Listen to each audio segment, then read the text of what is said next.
सुन्नी इत्तेहाद council को parliament में मखसूस नशिस्तें नहीं मिलेंगी। इलेक्शन कमीशन ने महफूज फैसला सुना दिया। पीटीआई का शदीद रद्द-ए-अमल। सेनेटर बैरिस्टर अली जफर ने सेनेट में कहा कि चीफ इलेक्शन कमिश्नर पर आर्टिकल 6 लगना चाहिए। सरबराह सुन्नी इत्तेहाद कौंसिल साहिबजादा हामिद रजा कहते हैं सुप्रीम कोर्ट जाएंगे, वहां जो फैसला हुआ मंजूर होगा।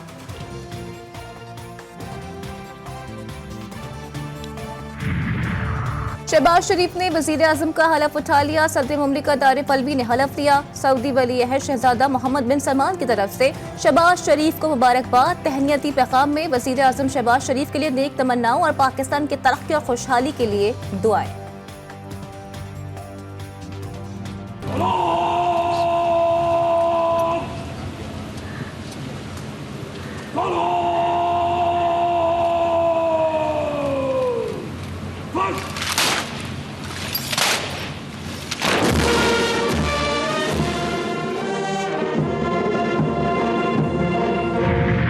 जानबूझ के किसी ने साइफर की एलिजेड कॉपी को इंटरनेशनल पब्लिकेशन में प्रिंट किया। पीपल्स पार्टी वजीर आजम साहब से भी अपील कर रही है कि जुडिशल कमीशन बनाएं। हमें मिनायत के बारे में एक पूरा का पूरा इन्वेस्टिगेशन दिलवाए।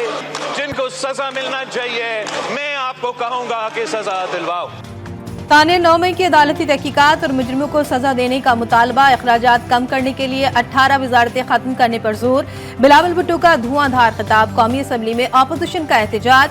चेयरमैन पीपल्स पार्टी ने हिज़्ब इख्तिलाफ को इलेक्शन और जुडिशल रिफॉर्म्स की पेशकश कर दी।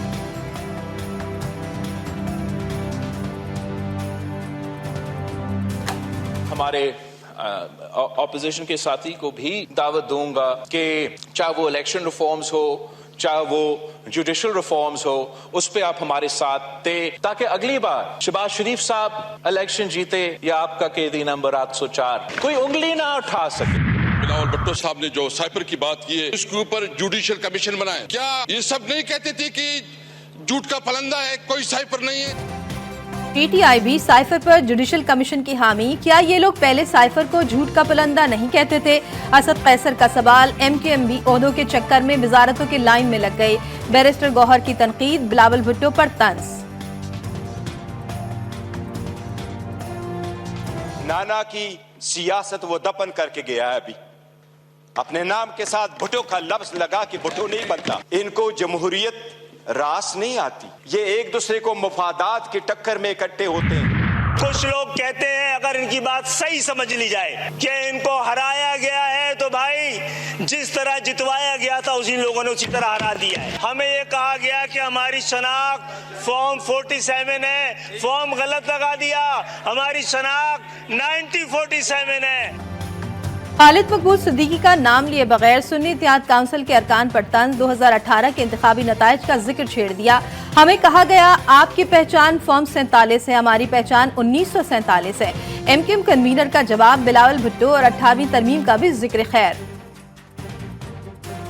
बिलावल भुट्टो साहब यहाँ मौजूद होते तो मैं उनसे पूछता कि 18वीं तरमीम जो कि डेवोल्यूशन ऑफ पावर के लिए हुई है वो एक्यूमुलेशन ऑफ पावर कैसे साबित हुई है? सबसे पहले सूबे डिवॉल्व करें जो सब्जेक्ट उसको थर्ड टियर ऑफ गवर्नमेंट को भेजने थे।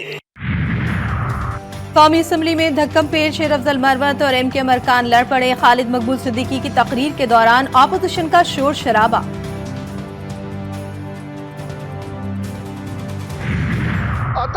तारड़ के वो नारे सुने कल असेंबली में और फिर आके हमारे सामने इस तरह उड़नचू हो रहा था। मैं कसमन कहता हूँ कि लम्हों की देर थी, अता तारड़ उड़ चुका था लेकिन बस अल्लाह ने करम किया। आइंदा ये कर ले तो इंशाअल्लाह फिर ये उड़नचू नहीं होगा, ढींचू होगा।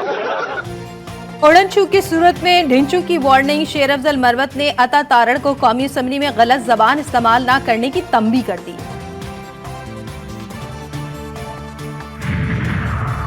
वजीर आजम फॉर्म 45 वाला नहीं। वजीर आला KP अली अमीन गंडापुर ने नून लीगी क़यादत को करप्शन का मौजिद कह दिया।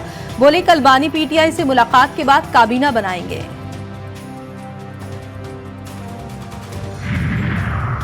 तदारती उम्मीदवार आसिफ जरदारी और महमूद खान अचकजई की कागजात नामजदगी मंजूर। पीटीआई रहनुमाओं की महमूद अचकजई के घर छापे की मजम्मत।